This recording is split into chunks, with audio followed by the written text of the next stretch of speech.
I am Margaret Opatz, a reading researcher here at CAPD, and today I'm joined by my colleagues Tracy Handy and Ryan Hershey. They both bring years of educational experience to their roles as literacy specialists. And we hope that in today's webinar, you will begin to start thinking about how we can better support students in developing fluent reading based on the decades of research that inform the science of reading. And we'll jump into today's topic, which is fluency. So when we think about fluency, it is really the part of reading that allows students to bring all of the sub-skills that they've learned, and this allows them to bring all those sub-skills together. So fluency really is a complex skill in that it takes proficiently executing several underlying skills to be able to read with fluency. So as we were preparing for today's webinar, we started to think about the way that we learn a complex skill. So in this conversation, I learned that both Ryan and I had to learn to drive manual transmissions for one of our very first jobs. And if you've ever learned how to drive a manual transmission, this can be very difficult. It's a complex skill when you're first learning to drive. So I learned recently that Ryan was hired as an ice truck driver. And for me, I was a wilderness guide who was required to drive a school bus, and it just happened to be a manual. So Ryan and I entered into learning how to drive manual transmissions quite differently. So Ryan, would you like to share your experience first? Sure. So it was a requirement uh, for my job to be an ice truck driver. And who would have thought that driving a manual transmission was so complex? So I said, yeah, I can do that. And showed up for my first day. And my trainer was very surprised to find out that I had no experience with this skill. And I think he realized before we even left the parking lot, well, I know he did because we stalled a number of times, that he had a lot of teaching that first day. And then the second day, even, it took me several days before my trainers that were with me probably didn't hate me. Well, and for me, I knew that I had to drive the bus, but I learned, and we'll go to the next slide. I learned to drive a manual transmission in one of my friend's moms had a brand new Volkswagen Rabbit. I don't even know if those are still made. This was back in like 2007. And this car worked really well. It was very responsive and it almost felt like it helped me shift. So for me, I was able to learn all of the motions in this like brand new car. And like I started to feel like I could drive with automaticity without having like that all of my mental focus going into, okay, when do I push in the clutch? When do I slowly let the clutch out and push in the gas? And how do I shift? When do I use the emergency brake? Like I could start to put all of that together. And then I was introduced to the much older and much less responsive bus. And this really pushed me back into a place where I had to focus on putting all of my cognitive energy onto planning out when do I shift? When do I like carefully release the clutch that's very finicky as compared to the Volkswagen Rabbit that I learned to drive on. Um, and I wanted to do all of this so that I wouldn't stall at stop signs or in intersections. And I will say with more and more practice, it became easier and I could start to drive without having to think multiple steps ahead. So you could say that I started to even be able to drive this bus with some automaticity. And I think that this kind of like jumped out to me because it's one of those complex skills that I learned as an adult and can still really remember that process of learning it. Because many of us don't remember what it's like to start reading. So we share these anecdotes because learning to drive a manual transmission is somewhat similar to the complex task of reading with fluency. Obviously, reading is very difficult in terms of like the length of time that it takes to learn to read, but there are some overlaps here. So when you're initially starting to learn how to drive a manual and you're learning how to shift and how to use the clutch and how that pairs with the gas. Um, I think that is very similar to us getting the words off of the page through word recognition and decoding.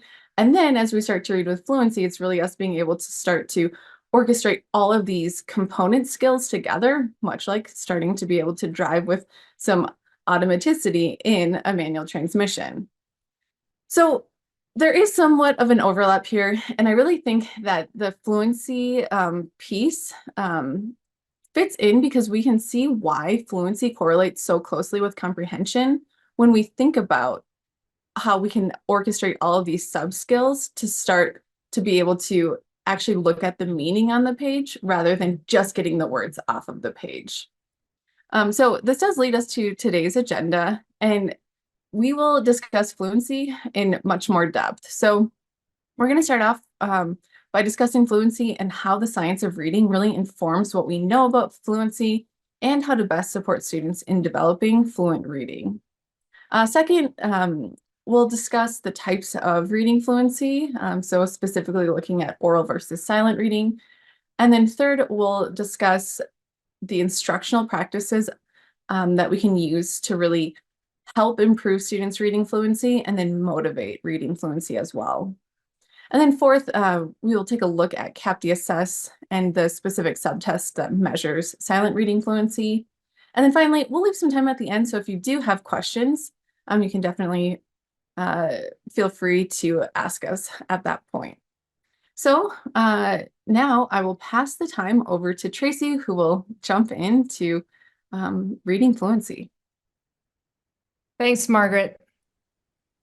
Like Margaret has alluded to, we're really going to be talking about the science of reading and specifically how fluency plays a part in the science of reading, as well as the process of using a structured literacy procedure in terms of helping students to gain fluency. So structured literacy, as we know, is an approach to teaching reading that's based on the science of reading and years of research into how a child's brain acquires and processes information. Structured literacy avoids assuming a child will identify or discover patterns in words to efficiently read and spell. Structured literacy hinges on a well-developed, systematic, cumulative curriculum that directly teaches one of the 5 components in an explicit and diagnostic manner.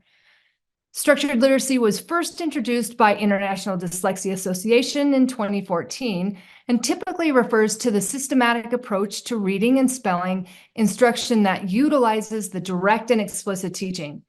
Those concepts are presented systematically and sequentially, followed by guided practice that engages learners in corrective feedback and sufficient cumulative review so that students develop essential reading and spelling skills. Progress mastery is determined by continuous assessment. Sounds like Ryan had some good structured literacy in learning how to drive the ice truck. So this is an info map that was created back in, revised in 23, June of 23 by International Dyslexia Association. And I feel like it's a really good map that helps us to understand how the science of reading is supportive of a structured literacy procedure and approach to teaching reading. To ensure a more accurate and collective understanding of structured reading, the IDA has gathered insights from researchers over several years to create this info map that explains the connection between science of reading and the essential components of structured literacy. So the focus of our session today will be on fluency, as Margaret has mentioned, and how the science of reading contributes to what we know about how the brain best learns to read and why structured literacy approach will yield the best results for students who struggle with fluency. The reading panel in 2000 identified fluency as one of the most important 5 components of reading. As we know as educators, though, that the role that fluency plays can be unclear in developing readers, and especially older students, and how to explicitly teach reading fluency. So if we focus in here at the bottom of the info map, the why, this is one of the most critical components of reading proficiency, as we know, is to develop the fluency in one's reading, and Margaret made that nice connection. The science of reading informs us of the complexity involved in a student's ability to translate text into spoken language in an effortless manner. It involves a plethora of applied skills, including reading words as if by sight, while at the same time constructing meaning from the text. Moving up the info map, let's discuss briefly the what.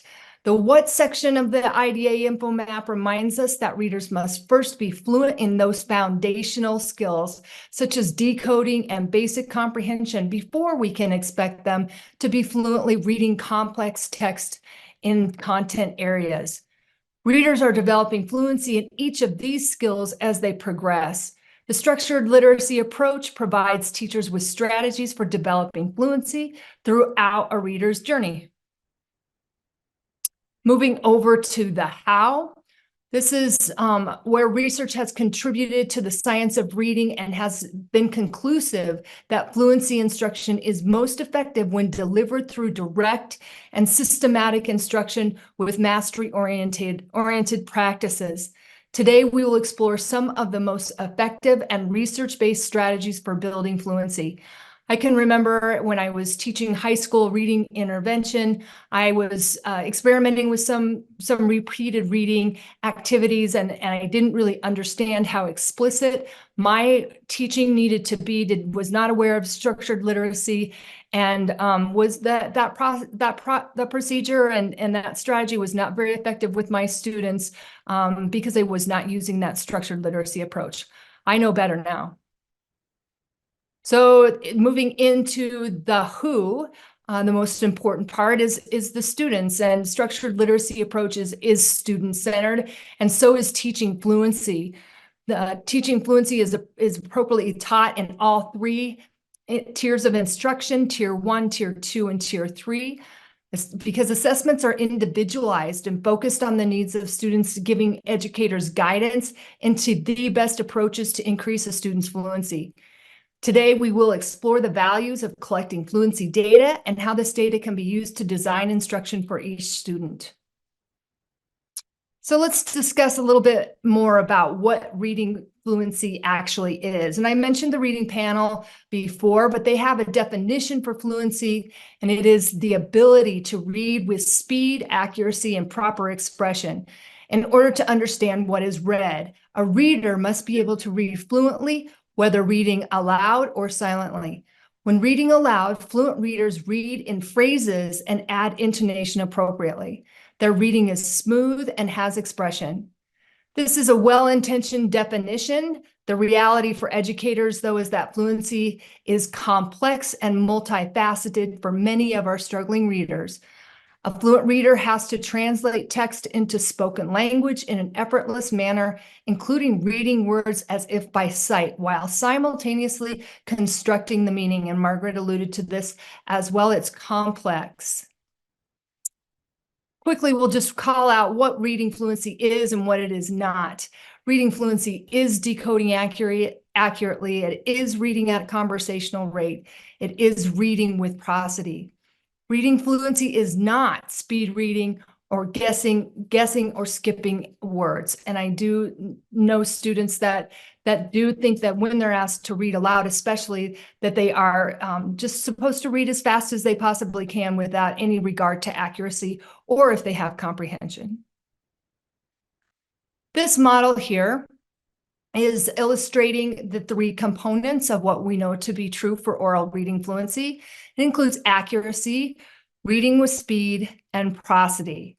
So the ultimate goal for students to become fluent in both oral and silent reading. Today, we will explore how students transition from oral reading to silent reading. In order to be a fluent oral reader, we must have these three components, and we'll explore these each briefly. So reading fluency.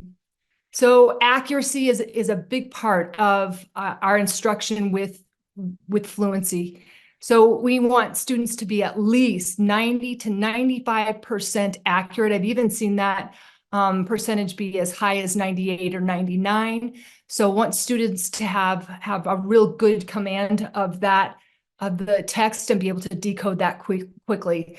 So a fluent reader possesses a solid grasp of the alphabetic principle, They know large numbers of high-frequency words, and they demonstrate the ability to blend sounds together.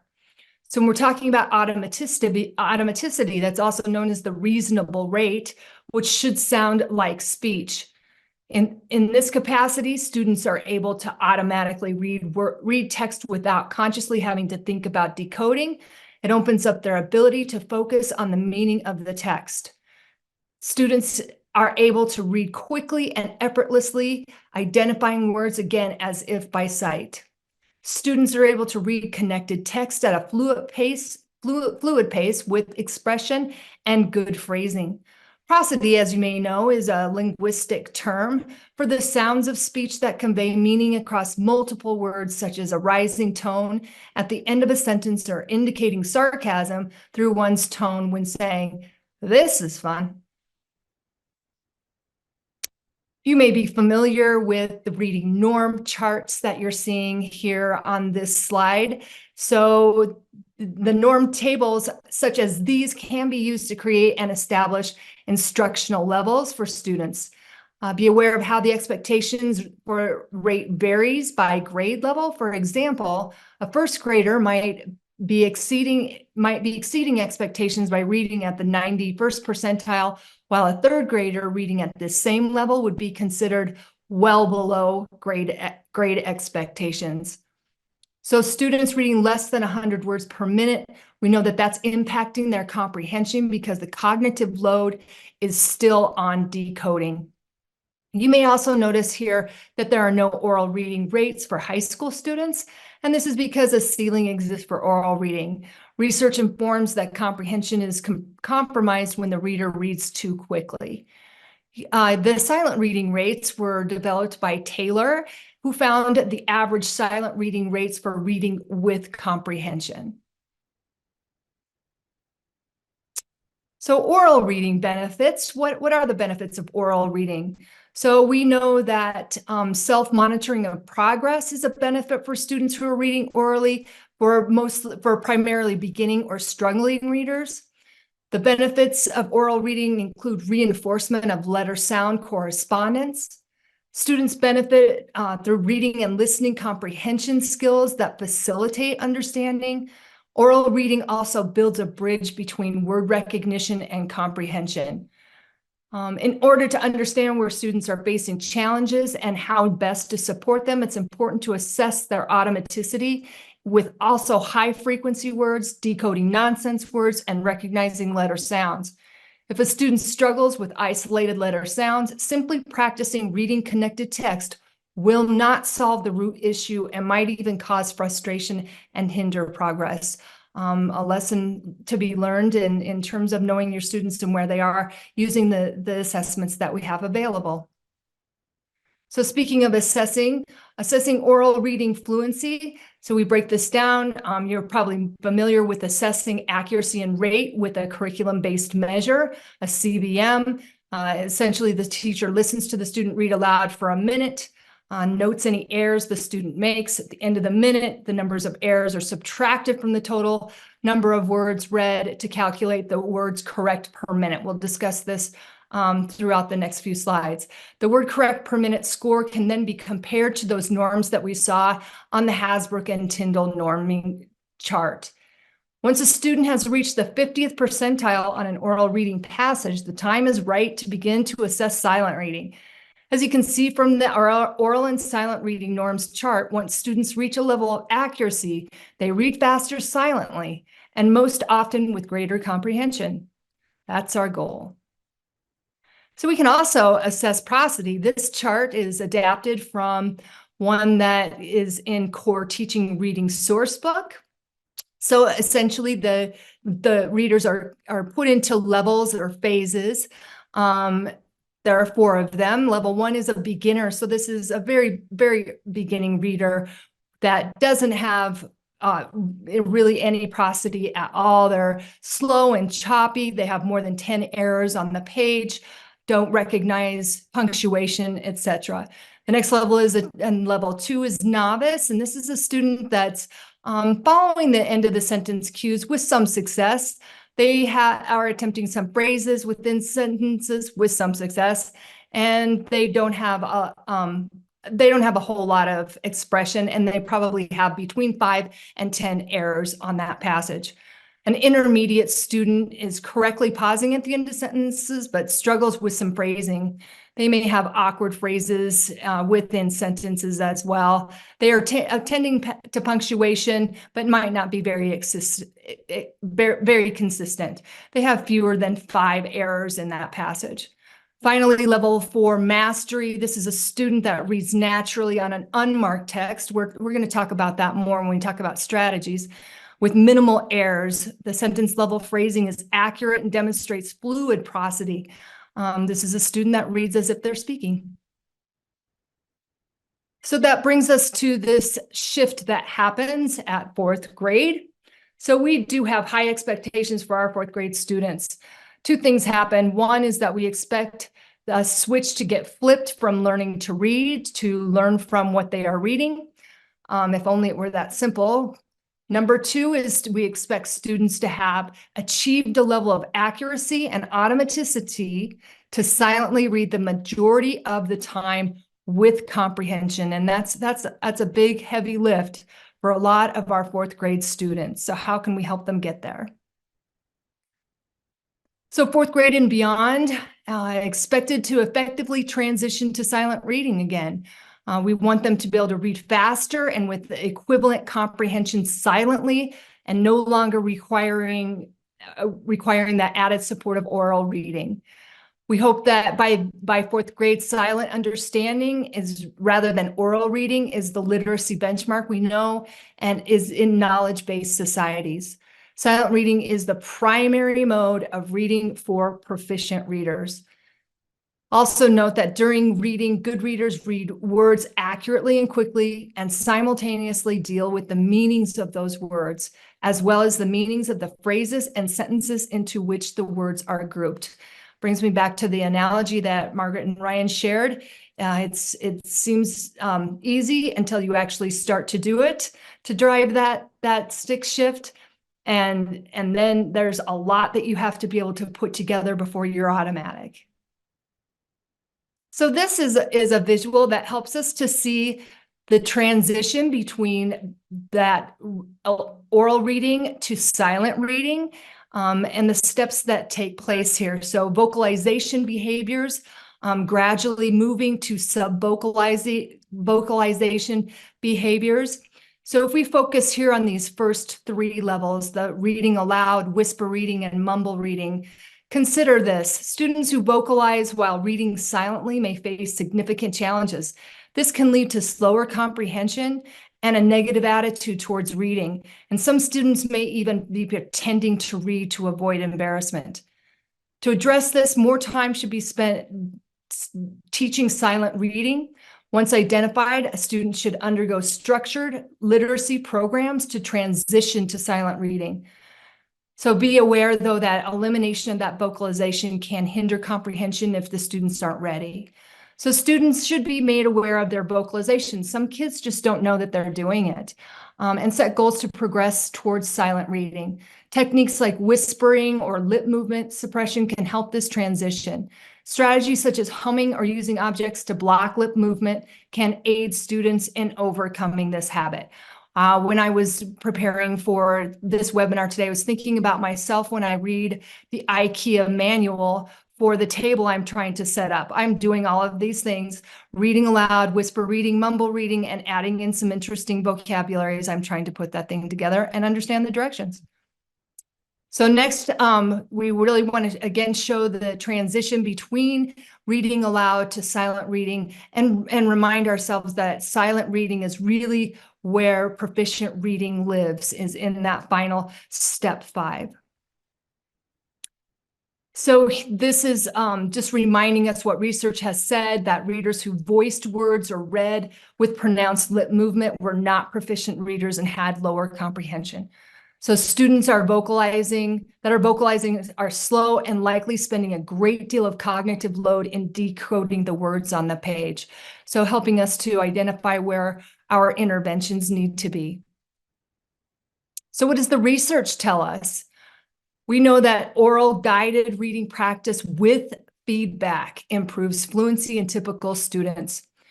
Research has identified 3 proven strategies. They are modeling, repeated reading, and progress monitoring as effective and motivating for students that need fluency instruction. Prosody develops from acquiring efficient word and text reading skills. The research has also identified that repeated reading of complex text with 10 or fewer errors and 100 words is effective for building fluency. Each of these practices involves a structured literacy approach in order to be effective. Teachers are needed to provide continuous feedback and ensure student engagement. Research confirms that independent or paired reading without structure is an ineffective strategy for increasing reading fluency. I learned that firsthand. Research also tells us about engaged silent reading, including emphasizing mastery goals based on content concepts. Providing choice and control, especially with our middle school and high school students, is essential. Making content and tasks relevant, aligning that to content that they're seeing throughout their school day, providing interesting texts, providing opportunities for social collaboration, and encouraging success. So that leads us into the instructional practices. So here we'll go over several instructional practices that hopefully will be helpful to you in taking back to your buildings and to your students. So fluency passages, this is a really key feature here, something to take note of, is the selection of the text should be between 150 to 200 words in length. This has been researched that's about the optimal number in terms of how many words students should see and be timed on in a fluency passage. So that said, with your more struggling students, maybe they need to see slightly less, maybe even 50 words on a single page sometimes can help motivate students. If they see too many words on a piece of paper or a text, they can be overwhelmed. So know your students and know what they need there. It's very important for teachers to be intentionally selecting that text. Choose from your English language arts curriculum, social studies, science, what have you. The teacher also is responsible for identifying specific vocabulary, including academic vocabulary that students need to learn in order to be able to see across contents. The passages should be above a student's instructional level. Ideally, complex texts are 2 or more grade levels above the student's current grade level. So where do the passages come from? They come from your curriculum. As mentioned, there are lots of resources within what you're already using and seeing, the students are seeing throughout their day. There are lots of online resources, including ReadWorks, Common Lit, and Text Project. Or if you've experimented with ChatGPT at all, that's a really interesting strategy with some caution. But this is, if you have experimented with ChatGPT, you know that the more specific you can be in your prompt and in your instructions for what text you want created, the better. So this would be an example: write a 150-word article that describes a U.S. senator. Write it at a 5th grade level and include the following vocabulary words. So this is pre-planning on the teacher's part in order to know exactly what level of text they want, the words that they want to be included in there. So it can be a very valuable resource. However, just be sure that you read and reread the text that you are provided through ChatGPT for accuracy to make sure that's exactly what you wanted it to do. Interesting resource, though. So some fluency approaches.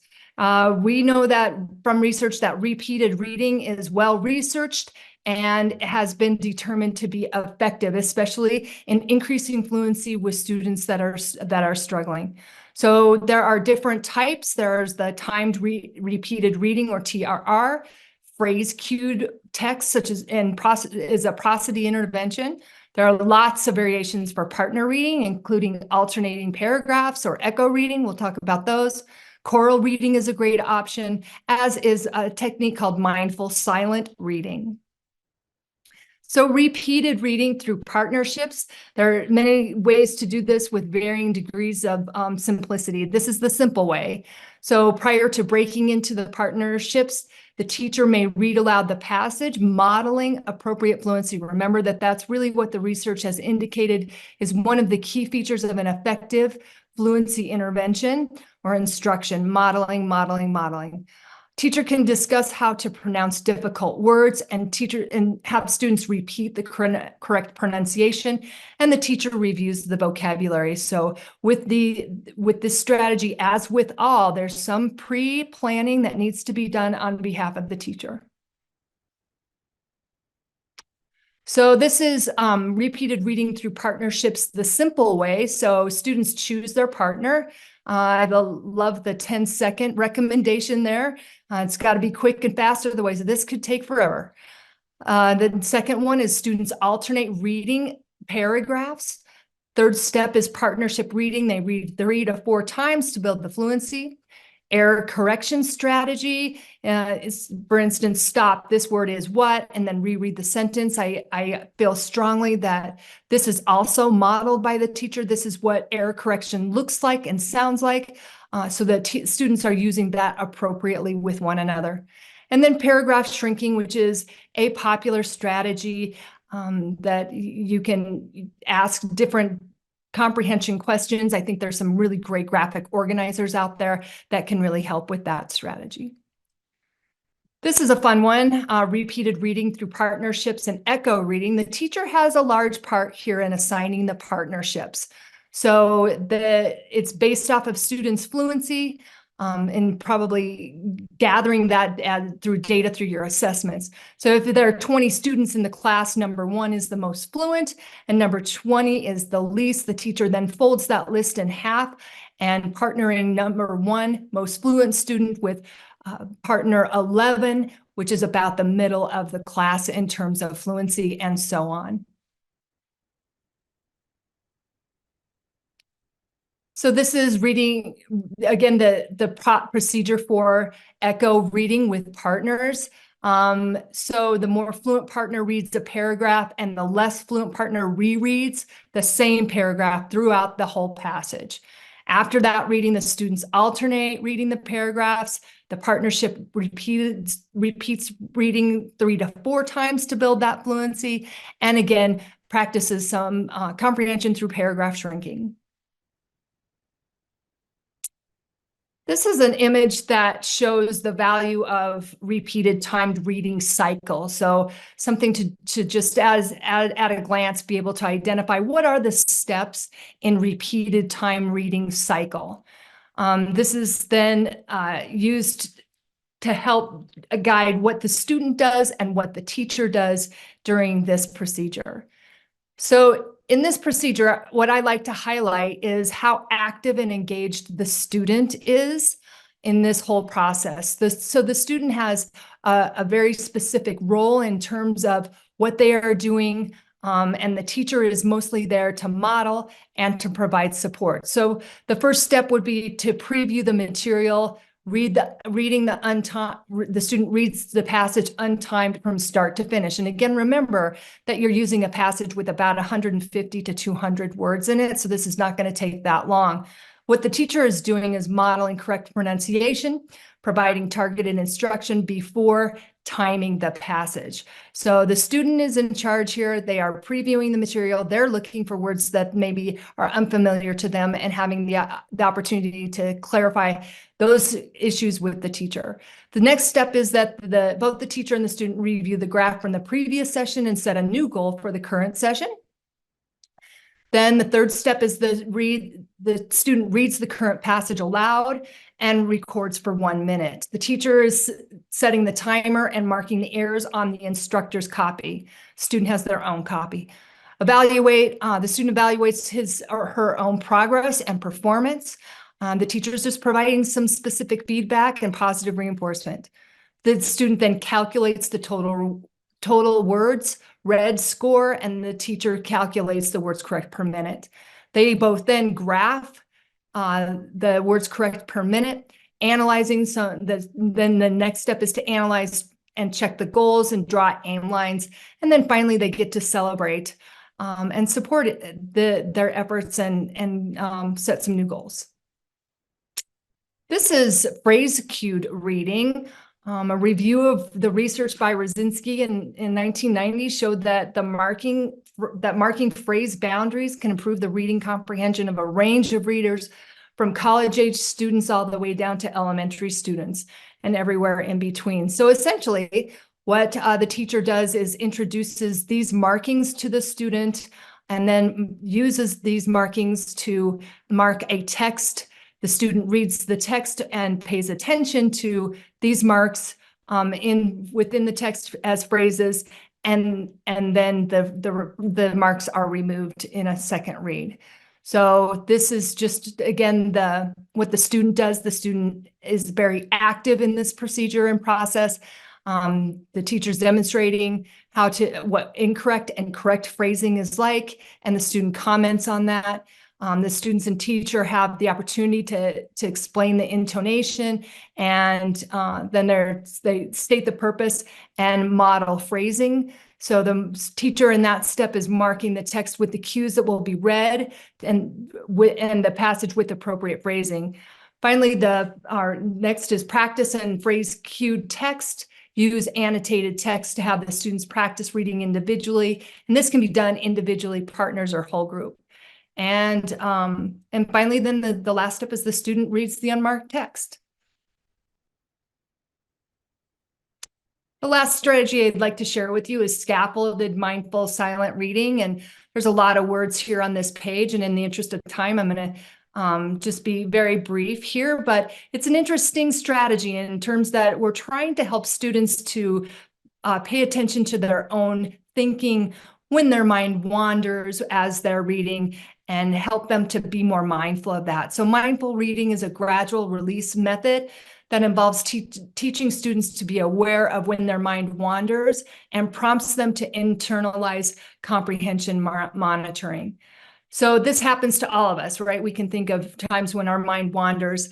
It's important for us to model for students how we bring our minds back to the text.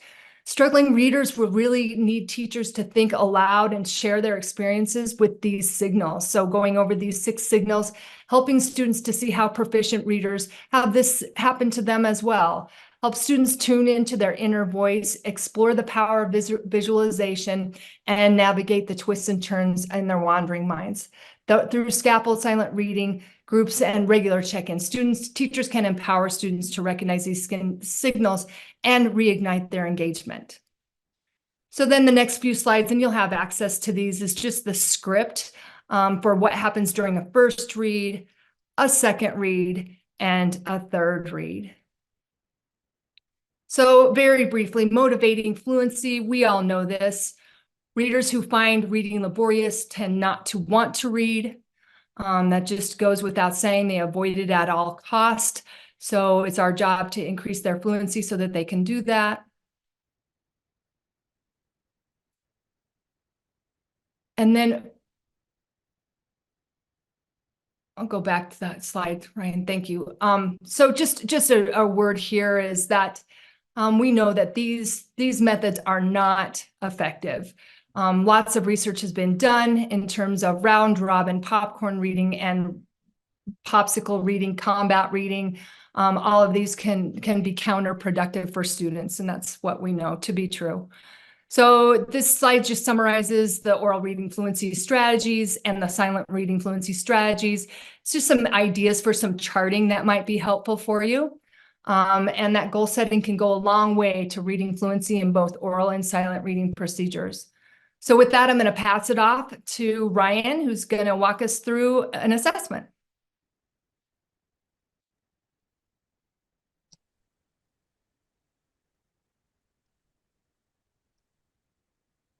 Thanks, Tracy.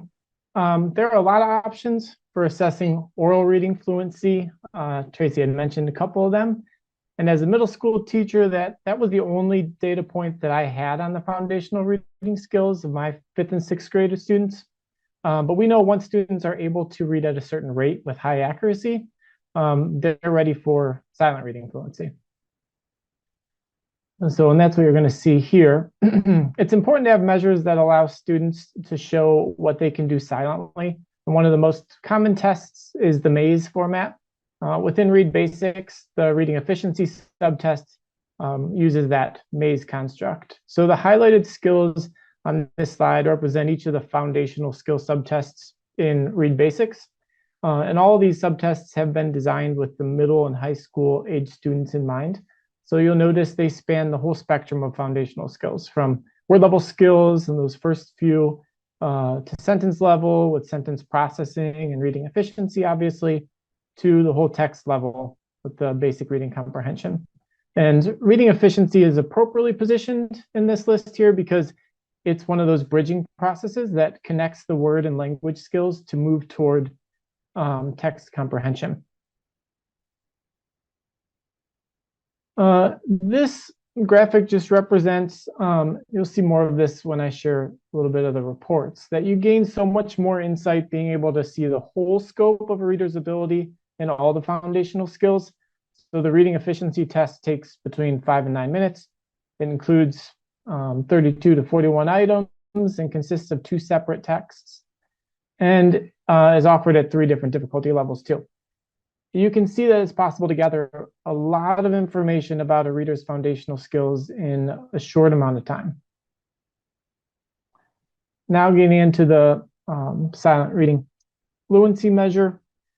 This concerns the ability to silently read text accurately and at an appropriate rate for understanding. Below grade performance in fluency indicates weaknesses in one or more of those preceding foundational skills and or a lack of stamina for sustained silent reading. The 5th subtest in Read Basics, as I'd mentioned, uses that maze design, a silent reading assessment task, and that's gained empirical support as an indicator of basic reading efficiency and comprehension. This design, the maze design, uses a forced choice paradigm. That is, each sentence within a passage, one of the words has been replaced with 3 choices, and only one of those makes sense in the sentence. And because the task is timed, the simultaneous demand that students read quickly also captures an indicator of silent reading fluency or efficiency. And this assessment uses expository tests.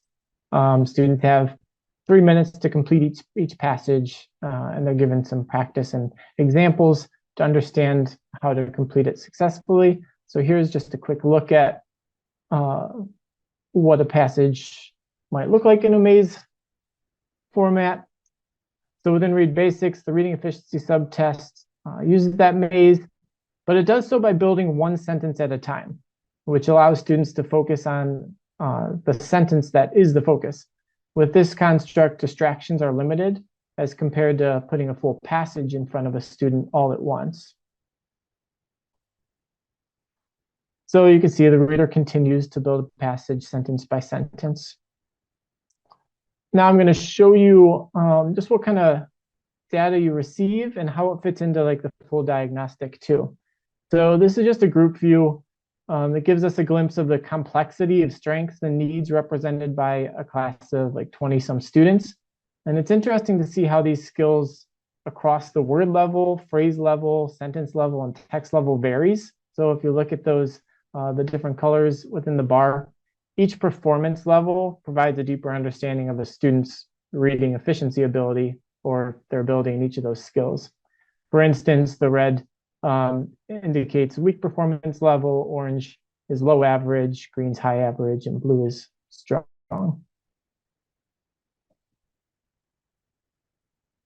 And then as we get into the class view, it allows us to sort by skill or even lexile. And here I've sorted this set of students by performance and reading efficiency specifically. You'll notice the columns are arranged by, it's kind of meant to be read left to right. So they're arranged by word level skills, and then they move toward the full text level comprehension on the right. So let's take a look at a couple of these students. That first one there, Chase, has strong word level skills, but displays a sentence level need, which without a diagnostic assessment could be masked by his reading comprehension score, which looks like he is proficient in comprehension. And then the last student there, appears that they're compensating for a lack of word level skills by using context clues at the phrasal and sentence level. So more than just like me teaching middle school with only a fluency measure, I'm missing out on a lot of nuances within each student's abilities.